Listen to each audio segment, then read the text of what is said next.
لومڑی اور کوا۔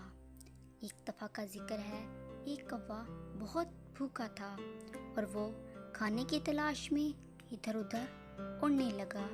اچانک کوے کی نظر ایک کسائی کی دکان پر پڑی۔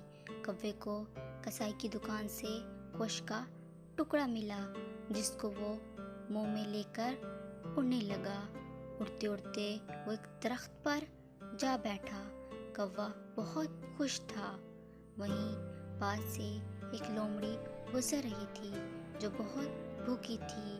جب لومڑی نے کوے کے منہ میں گوشت کا ٹکڑا دیکھا تو اس کے منہ میں پانی آ گیا اور اس کو ایک ترکیب سوچی۔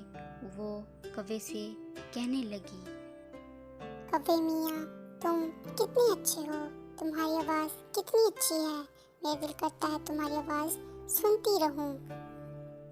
کوے نے جیسے ہی اپنی تعریف سنی تو خوش ہو گیا اور گانا گانے کے لیے منہ کھولا۔ جیسے ہی منہ کھولا، گوشت کا ٹکڑا زمین پر گر گیا اور لومڑی نے فوراً گوشت کا ٹکڑا اٹھا لیا اور کھانے لگی۔